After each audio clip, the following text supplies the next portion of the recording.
Amigas y amigos de Canal Universitario, tengan ustedes muy buenos días. Soy el doctor Gustavo Mendoza Ríos, profesor emérito de la Facultad de Medicina y médico especialista del Hospital de la Mujer, que tiene el placer de ingresar a vuestros hogares mediante su programa Cuidemos tu Salud. Este día hemos de conversar con un invitado muy especial, el doctor Óscar Vera Carrasco. El doctor Óscar Vera es un médico especialista en terapia intensiva, pero además él es profesor emérito de farmacología de la Facultad de Medicina. Él no solamente realiza o participa en cursos de pregrado, sino también de posgrado. Él ha ocupado una serie de funciones relacionadas precisamente con la farmacopea en nuestro país. Con él hemos de hablar del tratamiento farmacológico del COVID-19. De hecho, nos va a aclarar muchísimas dudas seguramente y nos va a ayudar a lo mejor a reposicionarnos nuevamente ante tan terrible pandemia que hoy más que nunca estamos sufriendo. Ahora, distinguidos amigos, vayamos a un pequeño corte y al retorno estaremos con nuestro invitado. En instantes vuelve la programación de TVU. Medidas de bioseguridad. Estas son medidas recomendadas por la Organización Mundial de la Salud para el uso correcto del barbijo. Las mascarillas no médicas deben usarse en lugares cerrados, como tiendas y oficinas. Recuerda lavar el barbijo de tela con detergente y agua caliente o hirviendo durante 1 minuto al menos una vez al día. Las mascarillas de 3 capas deben usarse en lugares al aire libre. La Organización Mundial de la Salud no recomienda el uso de barbijos con válvulas de exhalación, ya que al abrirse para facilitar la respiración, permiten el ingreso del virus. Cuando recibas visitas debes usar barbijo y mantener o no tu sana distancia. Cuando realices actividad física intensa no es necesario el uso del cubrebocas, ya que este disminuye la capacidad de respiración. Mejor mantén una sana distancia y asegúrate de que haya una buena ventilación. El uso del barbijo en niños menores de 5 años no es obligatorio y la decisión de usarse en niños de 6 a 11 años debe basarse en los factores de riesgo existentes. Los visores o caretas son una medida adicional al barbijo. Deben cubrir los lados de la cara y debajo del mentón. Sé responsable, la salud de tu familia está en tus manos. Continúa con la programación de TVU.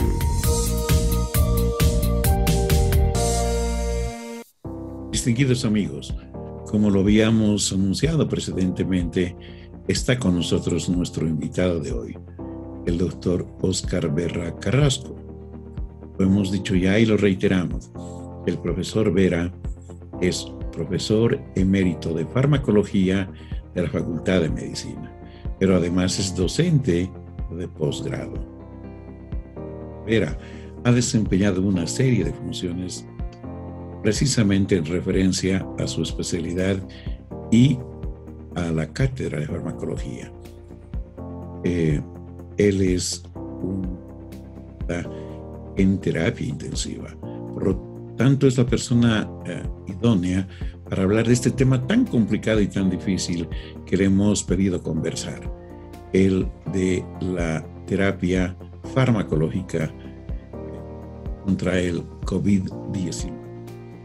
Pero no más palabras, permítanme saludar y presentarles al doctor Óscar Vera. Óscar, muy buenos días y muchas gracias por aceptar nuestra invitación. Doctor Mendoza, igualmente muchas gracias por su invitación a esta entrevista en nuestro canal universitario de la UMSA. Y también un saludo muy cordial a toda la audiencia.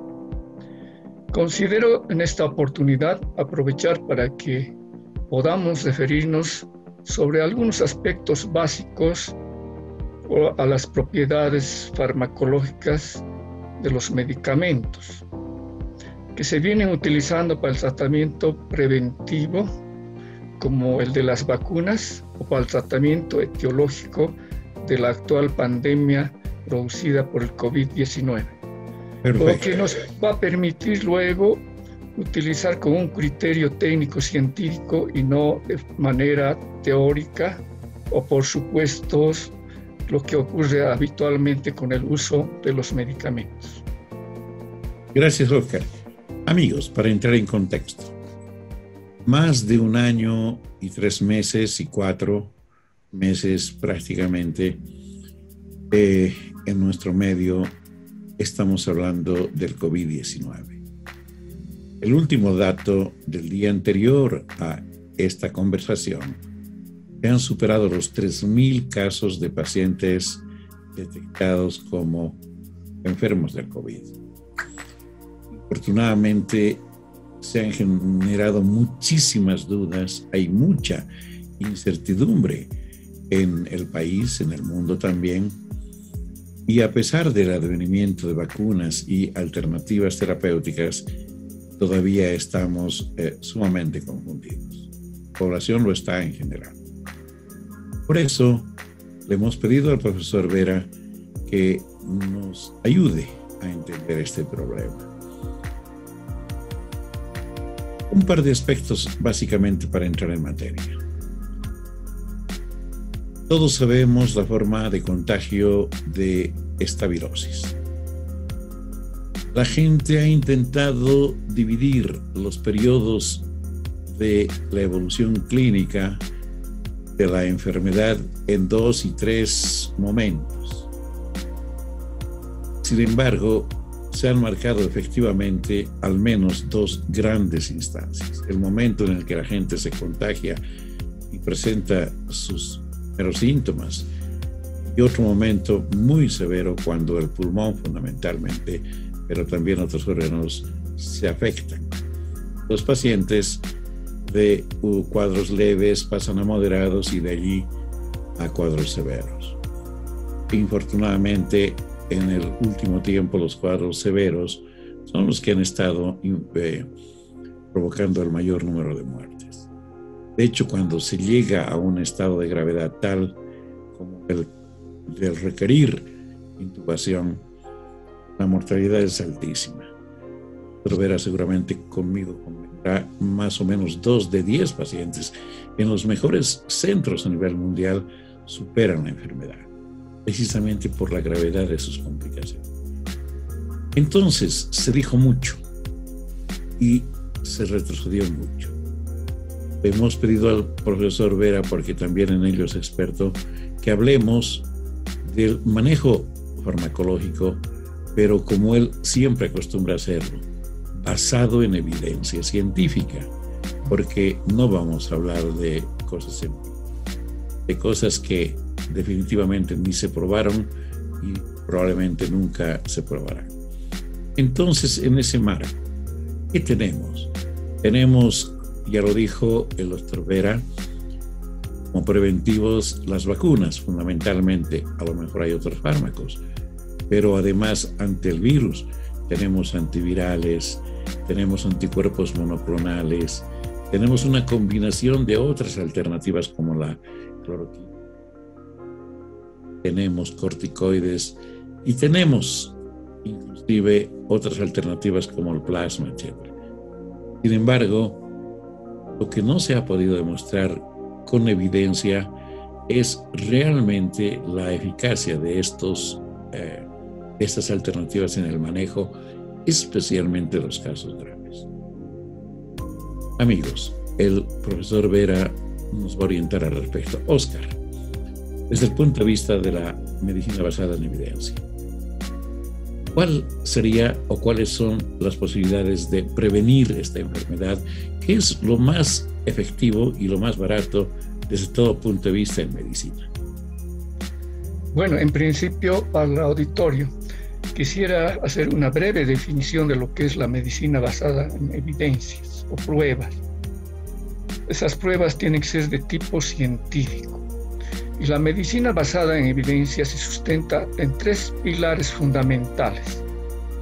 En primer lugar, son las pruebas científicas, ya sea para el tratamiento, incluso para el diagnóstico y el seguimiento de los pacientes.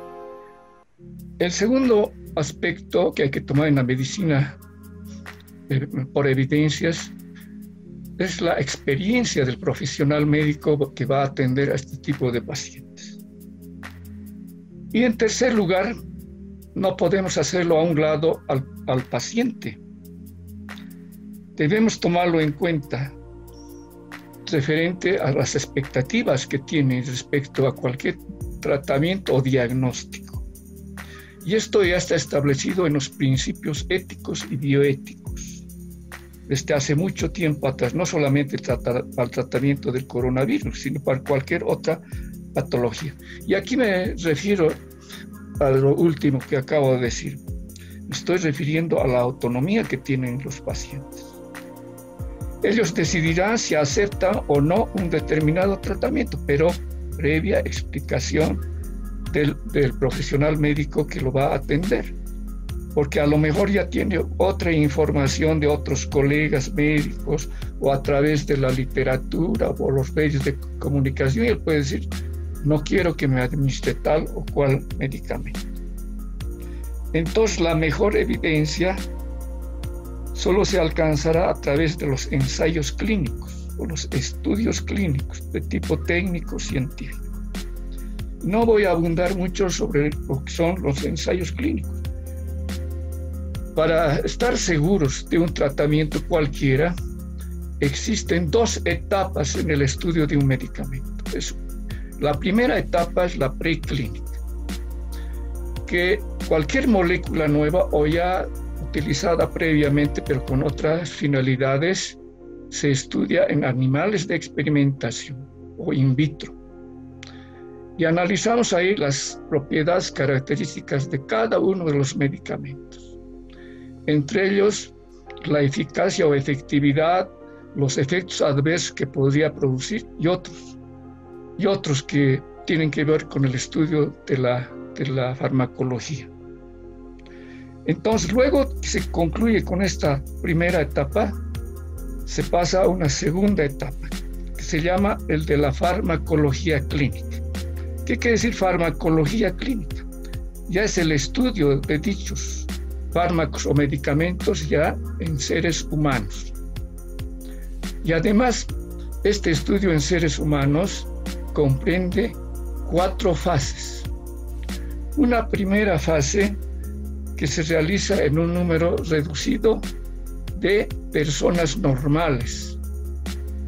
¿Para qué? Para verificar todo lo que se ha estudiado previamente en animales de experimentación. Además, cuáles son los efectos beneficiosos y los efectos adversos o nocivos que podría producir tal fármaco o medicamento.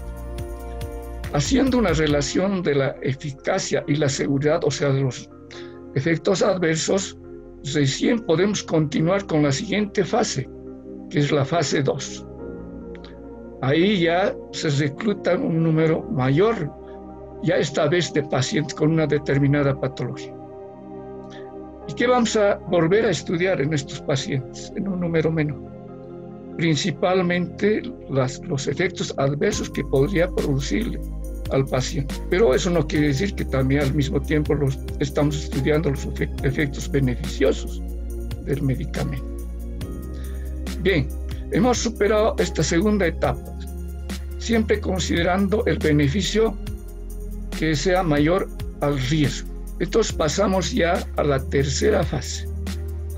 En esa tercera fase se recluta una cantidad mucho mayor de pacientes que tienen una determinada patología, que puede hacerse incluso mediante un protocolo compartiendo con otros centros hospitalarios, pueden ser locales o nacionales, y algunas veces tomamos en cuenta referencias internacionales.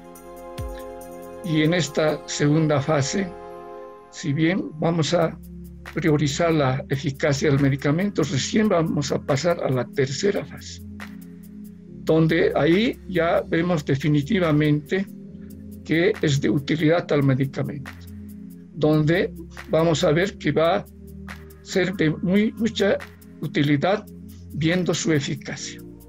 Y esa en este momento, bueno, se hacen miles de pacientes, podemos llegar hasta de 350 hasta 3.000 pacientes. Y si en esta fase se demuestra, y lo demuestran más bien los laboratorios que están produciendo científicos, se recurre recién a las autoridades de salud de todos los países, quienes van a evaluar si es posible o no es posible viendo la documentación que presenten para su uso ya a nivel general, en la población en general. Y se los registra y desde ese momento ya puede utilizarse libremente por los pacientes, lógicamente bajo las indicaciones del médico que está tratando una determinada enfermedad.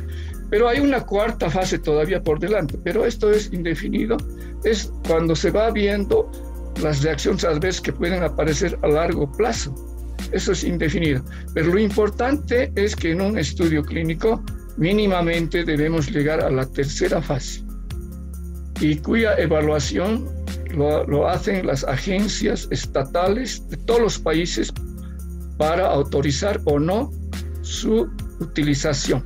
Y en el caso nuestro tenemos a la AGEMED, seguramente han escuchado hablar de la AGEMED, la Agencia Estatal de Medicamentos y elementos que se utilizan tecnológicamente en el tratamiento de los pacientes. Esto ocurre en todos los pacientes. Sin esta anuencia de las autoridades, está prohibido el uso de medicamentos según la ley del medicamento que está vigente en nuestro país desde el año 2004. Ya es más de una década, ya estamos llegando a una segunda década de la utilización. Entonces, todos tenemos que regirse hasta la ley del medicamento, y además existen normas para hacer ensayos clínicos o estudios clínicos. No sé si hasta ahí querrían hacer alguna consulta, o usted en particular. Yo creo que esto es muy importante.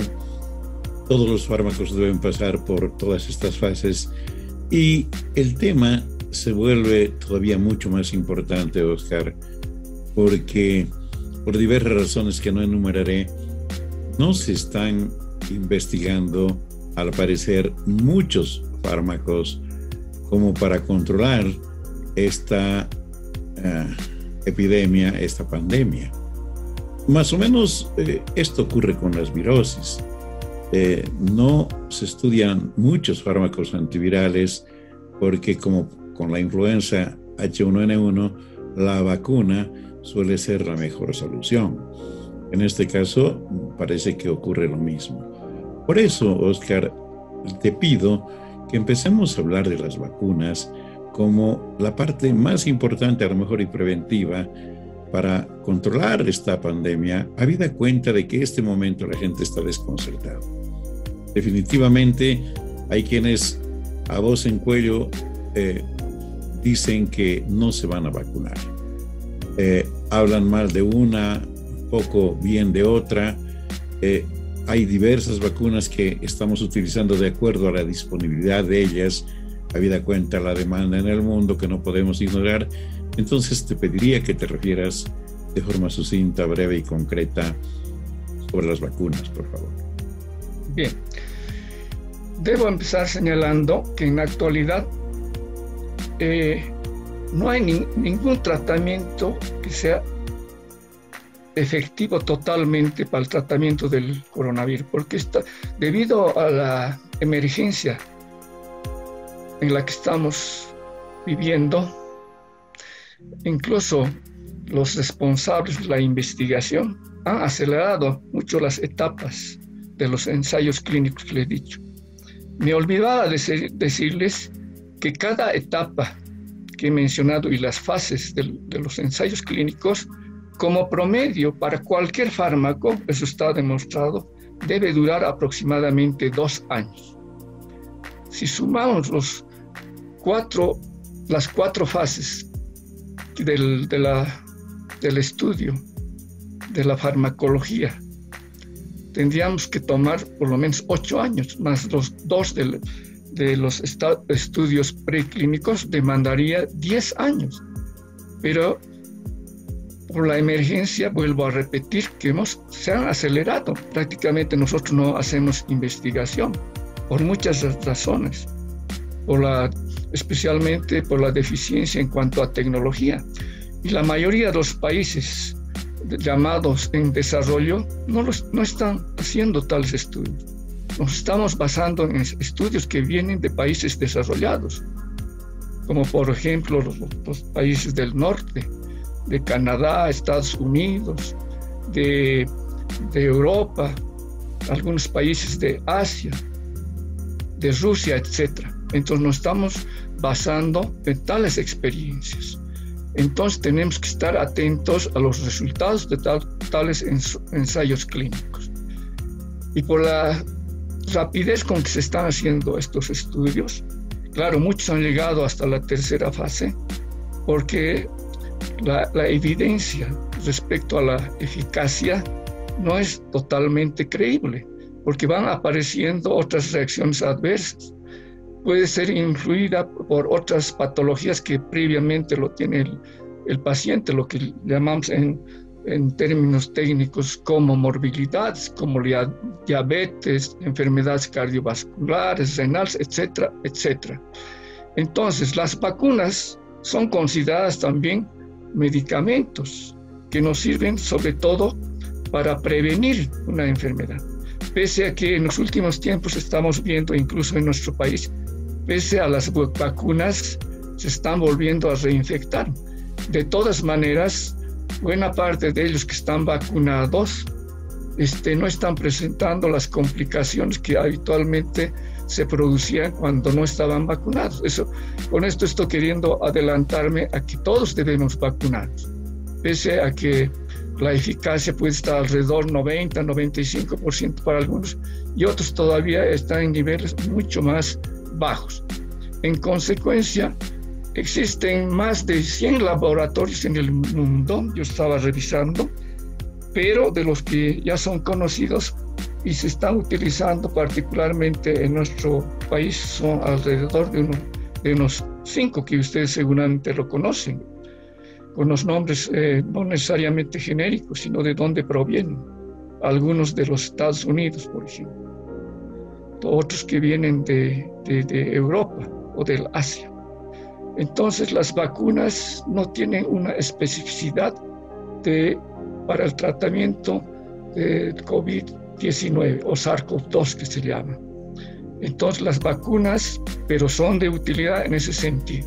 Probablemente dentro de un tiempo más, la eficacia va a llegar a un 100%. Ojalá sea así. Gracias, Óscar. Yo creo que has sido muy preciso y te agradezco mucho por haber sido tan puntual. Te pido, por favor, que sigamos conversando ahora sobre los antivirales después de retornar del corte, por favor. Amigos, nos vamos a un corte y volvemos enseguida. En instantes vuelve la programación de TVU. Manejo de residuos domiciliarios COVID-19. A continuación, algunas medidas que deben aplicarse en hogares que hayan sido afectados por el COVID-19 y que también pueden replicarse en hogares donde se desechen elementos de protección como cubrebocas. Habilitar un contenedor diferencial en la medida de lo posible que tenga una bolsa roja, la cual nos indica que se tratan de residuos potencialmente contaminados. Los barbijos, papeles, guantes y otros desechos serán acumulados en el contenedor durante el transcurso de todo el día. Es importante que estos residuos especiales no se mezclen con los residuos orgánicos ni los reciclables. Tomando las medidas de bioseguridad correspondientes para la protección, vamos a sacar del contenedor la bolsa llena de residuos, la vamos a amarrar y desinfectaremos.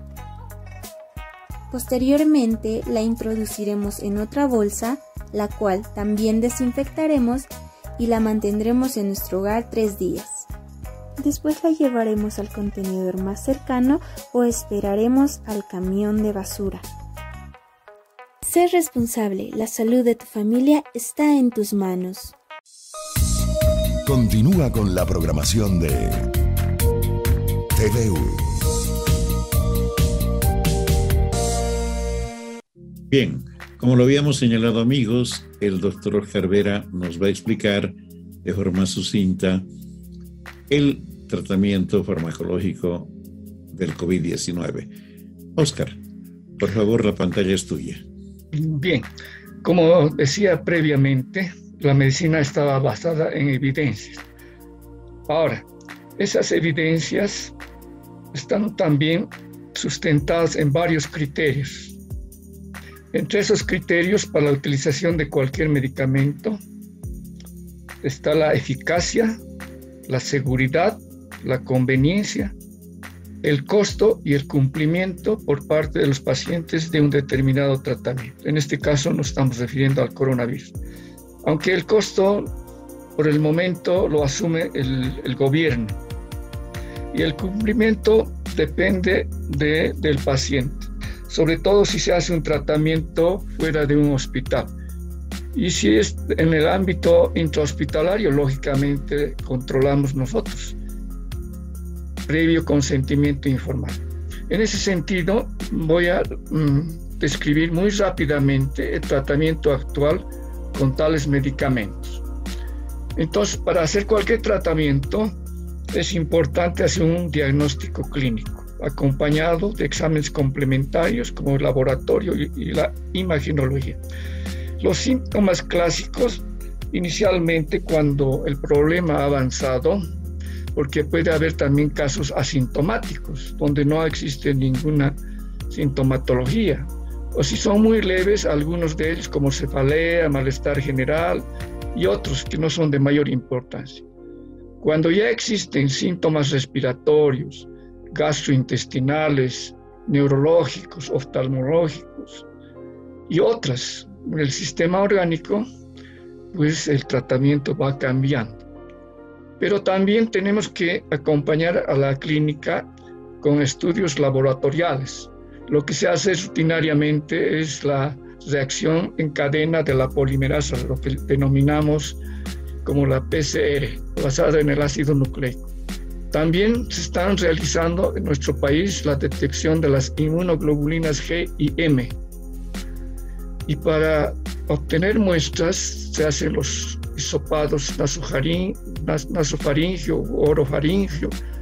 Bueno, en las unidades de terapia intensiva incluso recurrimos al lavado broncoalveolar, el aspirado a través de la tráquea, etc. Y algo que es muy importante, por lo menos mínimamente hay que hacer 2 estudios de imagenología. Una es la radiografía de tórax o la tomografía axial computarizada. Ahora, para adecuar el tratamiento, hacemos también una clasificación de los 4 estadios que comprende la evolución del COVID. En primera instancia existen síntomas leves que afectan principalmente a las vías respiratorias altas, a la orofaringe, por ejemplo, dolor a ese nivel, pero aún no hay ningún compromiso pulmonar, no existe neumonía. Ya cuando la infección es moderada, ya podemos observar a través de la clínica y los exámenes complementarios la neumonía leve y que todavía no está produciendo una insuficiencia respiratoria muy importante. Pero sí hay una neumonía leve, además de que todavía no está acompañada de un proceso inflamatorio que va a ocurrir posteriormente. Cuando ya es severa la afección, ya observamos la neumonía, con signos de insuficiencia respiratoria aguda y además la neumonía va acompañada de inflamación e hipercoagulabilidad, o sea, ya afecta al sistema circulatorio. Y cuando ya está en un estado crítico, debe ir a la terapia intensiva, donde se realiza la intubación endotraqueal y la ventilación mecánica. Muchos pacientes ya están afectados con problemas cardiovasculares, entre ellos el estado de shock o falla multiorgánica. Ahora, debemos referirnos muy rápidamente al tratamiento. Hasta la fecha, como les indicaba inicialmente, no existe un tratamiento específico, ya sea preventivo con las vacunas o con otros medicamentos o que sirven para la curación. Sin embargo, existe un tratamiento que debe realizarse de todas maneras, que se llama sintomático y de soporte. Actualmente están en evolución los ensayos clínicos para determinar la evidencia de cada uno de ellos. Y existen resumidamente 3 estadios de la infección. El estadio 1, que se caracteriza solamente por una infección que no es muy importante. El estadio 2, que ya hay afectación del sistema respiratorio, concretamente a los pulmones. Y el estadio 3, que además existe un problema ya de insuficiencia respiratoria. Y aquí con puntualidad en esas 3 fases vamos a mencionar los signos y síntomas. En la primera fase habitualmente aparece fiebre, tos seca, dolor de cabeza o cefalea, pérdida del gusto, el olfato, lesiones en la piel o las conjuntivas y otros. Pueden aparecer uno o varios de tales síntomas. En la fase 2 ya aumenta la gravedad del problema, donde observamos dificultad para la respiración, con signos de hipoxemia, o sea, las presiones parciales del oxígeno en nuestro organismo están disminuidas, pero todavía no hay una franca insuficiencia respiratoria. Y la fase 3, donde se suma la inflamación y las coagulopatías, ya vemos un distrés respiratorio, que se llama del adulto, o bueno, en los niños es de otro tipo. Existe un síndrome inflamatorio, un estado de shock y fallo orgánico múltiple. Y para todo lo anterior, pues vamos a ir mencionando muy rápidamente cuáles son los fármacos a utilizar. Los corticoides sistémicos inicialmente no están recomendados en la neumonía viral, ni en el distrés respiratorio, y podrían más bien prolongar la replicación del virus. Su uso podría estar más bien indicado en otras situaciones, por ejemplo, aquellos que tienen ya comorbilidades, como las enfermedades pulmonares obstructivas crónicas o esté cursando ya con un shock séptico. Y solamente voy a dar los nombres de los corticoides. Una es la metilprednisolona y la otra es la dexametasona.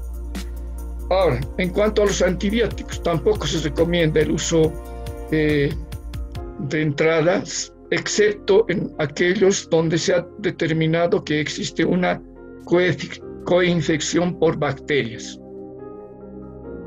Se ha estado utilizando hasta hace un tiempo fármacos que se utilizaban en la malaria, como la cloroquina y la hidroxicloroquina. Se suponía que este fármaco actuaba aumentando en el endosoma un bloqueo de un receptor que existe en el sistema cardiovascular, la enzima convertidora de la angiotensina 2. Se empezó a utilizar este fármaco en la China con buenos resultados, independientemente de la severidad del cuadro. Y luego vinieron los antivirales, entre ellos tenemos muchos. Concretamente, empezaron con el oseltamivir, con el ganciclovir, la aciclovir o la ribavirina. Tampoco están recomendados. Es para otro tipo de patologías como la influenza, ya sea tipo A o tipo B. Otro antiviral es el remdesivir. Es un antiviral, aún sigue en estudio. Es un análogo del nucleócido con resultados beneficiosos demostrados especialmente en animales de experimentación. Este estudio ya está en la fase 3. En cuanto al interferón, ha sido probado en estudios también in vitro y in vivo en algunos coronavirus, en epidemias previas, antes del coronavirus. Ustedes saben que el coronavirus tiene una vigencia desde hace mucho tiempo atrás, desde el año 60. Es nueva especie, el del COVID-19. Y para tal efecto existen protocolos de estudio. Se han utilizado también, o se están utilizando en algunos países, combinaciones de otros antivirales, como el lopinavir con el ritonavir, al que se agrega el interferón beta, o la ribavirina con el interferón alfa. En nuestro país ha llegado el avifavir y el favipiravir, que se ha utilizado en la China. En nuestro país aún no ha sido autorizada su comercialización, porque este fármaco ya se lo utilizaba antes para el tratamiento de la influenza tipo A y B. Tenemos otro que es el umifenovir. Es un antiviral usado también en la influenza en China y en Rusia, y fue incluido en la última guía para el uso del coronavirus en la China. Otros medicamentos, bueno, ya nos hemos referido a los celtamivir, que ya dije que ya no se lo debe utilizar. Los inmunomoduladores, como el tocilizumab, el interferón beta 1 y la plasmaterapia. La plasmaterapia también se está utilizando en algunos centros hospitalarios de nuestro país, sobre todo para aquellos pacientes que están inmunodeprimidos o sus defensas orgánicas han disminuido y que ese plasma es obtenido de otros que ya han sufrido del coronavirus. En cuanto a las vacunas, como ya dije inicialmente, sirven para la profilaxis de esta infección. No se cuentan todavía hasta el momento con vacunas específicas con evidencias mayores al 95%. Algunas están por muy debajo de ese límite. Y como se ha experimentado previamente en el SARS-CoV-2 y en el MERS, que es del Oriente Medio, y que está basado su efectividad en su acción sobre la proteína S, induciendo a la producción de anticuerpos. Y tengo rápidamente un listado de medicamentos esenciales que no deben faltar. Se llaman así esenciales porque son de uso para las patologías prevalentes, como en esta oportunidad es el coronavirus. Tenemos fármacos ya utilizados para el distrés respiratorio cuando hay una hipoxemia severa, tanto para la sedación, la analgesia, para el delirio o la relajación neuromuscular, sobre todo para los pacientes que van a ser sometidos a ventilación mecánica. Entre otros están los sedantes benzodiazepínicos, como el midazolam, el lorazepam, y otros sedantes no benzodiazepínicos, como el propofol. También se utilizan antipsicóticos, como el haloperidol. Bueno, entre los relajantes neuromusculares, la succinilcolina, el atracurio, el becuronio y analgésicos potentes como la morfina y el fentanilo. Y por supuesto, en los centros hospitalarios, tanto en la terapia intensiva como en las terapias intermedias, ya se uso de las soluciones parenterales, entre ellas el ringerlactato, la solución del cloruro de sodio al 0.9%, y no se debe utilizar las soluciones hipotónicas. También en casos de hipotensión arterial o estados de shock se utilizan la norepinefrina y la vasopresina o la adrenalina. Otro fármaco muy útil es la dobutamina. Bueno, sobre la hidrocortisona, que es un corticoide, claro, en casos graves también se los utiliza, especialmente por vía intravenosa.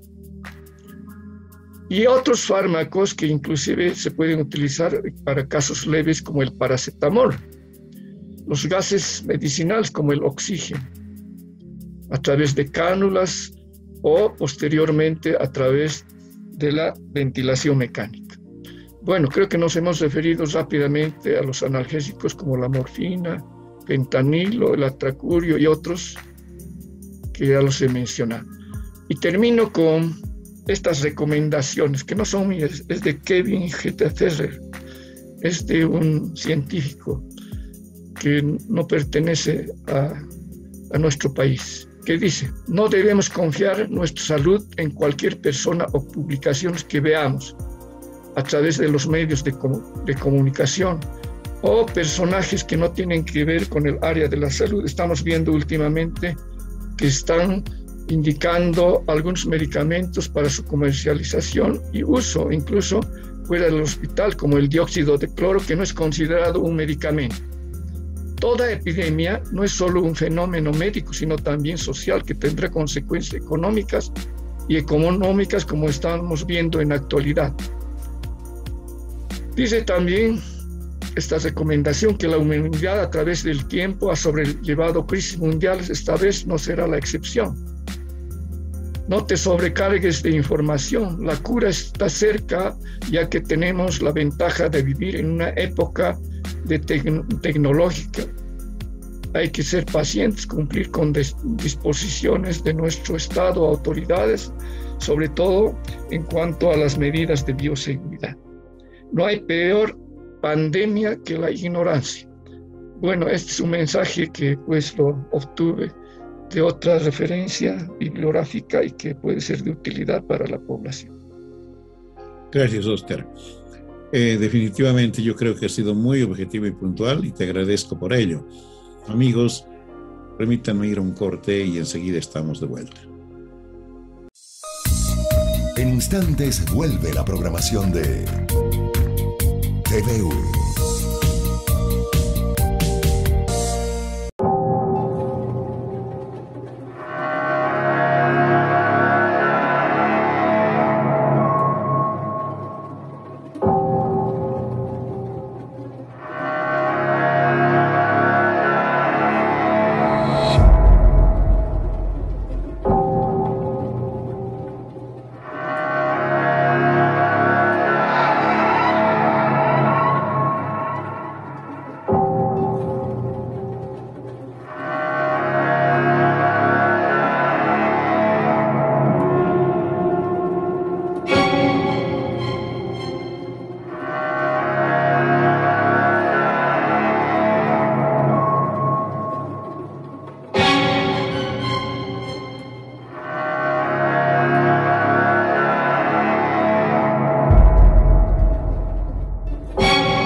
Continúa con la programación de TVU. Amigos, hemos de concluir esta importantísima conversación con nuestro invitado, el doctor Óscar Vera Carrasco, precisamente sobre el tratamiento farmacológico del COVID-19. El doctor Vera tuvo la amabilidad de ser muy transparente y claro, y en conclusión nos ha señalado que no hay este momento un fármaco que se haya demostrado que sea efectivo en el manejo de los casos de COVID. Señaló él con claridad que es el criterio médico, el paciente y la fase en la que se encuentra que ha de determinar el uso de los fármacos de acuerdo a la necesidad. Sin embargo, a pesar de ello, no tenemos, reitero, un fármaco que resuelva el tema finalmente. Entonces, Óscar, la primera pregunta que quiero plantearte en este momento es: ¿la vacuna debemos utilizarla desde tu punto de vista? Y si es que tenemos que esperar que venga una mejor vacuna, o cuál es la mejor vacuna. Yo pienso que sí, debemos utilizarla, aún después de que haya el paciente sufrido esta enfermedad del COVID. Si bien hemos visto últimamente algunos que han completado incluso las 2 dosis de una de las vacunas, ha vuelto a reinfectarse, pero con menor gravedad, salvo excepciones. Creo que el último que acabamos de enterarnos es nuestro colega, que estaba como director de epidemiología de la alcaldía, que ha fallecido. Seguramente tenía otras comorbilidades. Creo que dijeron que tenía diabetes, obesidad, que eso contribuye también de alguna manera a la infección por coronavirus. Si no tuviera comorbilidad de esa índole, a lo mejor él todavía podría estarnos acompañando. Pero ante todo, en todo paciente que aún sin síntomas, son de mucha importancia las medidas de bioseguridad, que lo conoce el público en general, pero que no lo aplica. Me refiero al distanciamiento social, el uso de los barbijos o máscaras, el lavado de manos con alcohol en gel, no tocarse con las manos la cara o el resto de nuestro cuerpo, es muy importante. Y cuando ya exista alguna sintomatología, bueno, después vendrían las vacunas a las que me he referido. Y entre ellas tenemos, por lo menos en nuestro medio, la Sputnik B, la Sinopharm. Parece que va a llegar también la de Pfizer. Otra que está utilizando a nivel mundial es la de AstraZeneca y la Moderna. Esas son las más conocidas a nivel mundial. Entonces, cualquiera de ellos tiene su utilidad, pese a que no se ha llegado a obtener una evidencia del 100%, pero con algunas podemos, de alguna manera, inmunizarnos en un 75 hasta 95%. Eso tiene que prescribirlo el profesional médico. Y después... Oscar, una última pregunta. Sí. Se está hablando de las variantes brasilera, inglesa y otras. Se dice que al parecer quema etapas y parece que es mucho más agresiva. Esto es así este momento, precisamente para que la gente recobre la memoria y decida que hay que cuidarse definitivamente. Sí, de alguna manera estas mutaciones están haciendo que se haga más resistente al tratamiento. De todas maneras, eso no descarta el uso de las vacunas y algunos fármacos que se deben utilizar necesariamente. Pero cuando se usa algún medicamento, tiene que ser bajo prescripción médica. No tiene que ser el tratamiento por supuestos, o en otras palabras, no tiene que ser empírico. Y se pueden utilizar todas las que he mencionado anteriormente. Oscar, realmente ha sido una charla muy importante desde nuestro punto de vista. Por eso queremos agradecerte por tu amabilidad y tu tiempo. Y queremos, a tiempo de despedirnos, comprometerte que para que en una siguiente vez podamos conversar de este y otros temas tan importantes como el que conversamos. Muchas gracias. Tu despedida, por favor. Igualmente a ti, nuevamente gracias, y estaré atento a tu próxima invitación. Gracias, Oscar. Distinguidos amigos, ahora vayamos a nuestro sector, avances en medicina.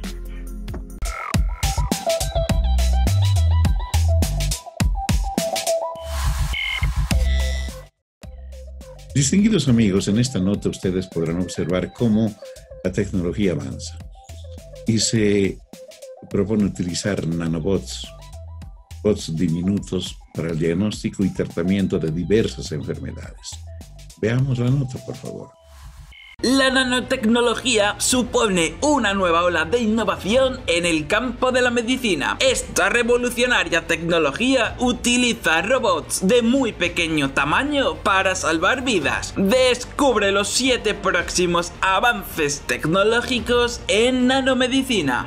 Estos nanorobots puede que sean los de mayor tamaño, pero muy seguramente sean también los más importantes de todos. Se trata de una nanotecnología capaz de detectar enfermedades dentro del organismo humano. Resulta especialmente eficaz para detectar diferentes tipos de cáncer. Esta nanotecnología que estás viendo permite, por ejemplo, detectar el cáncer de intestino y de estómago. Se trata de una pequeña cámara ubicada dentro de una pastilla que el paciente se traga con agua como si se tratase de una píldora convencional. Una vez ingerida, a medida que pasa por el organismo, va tomando fotografías.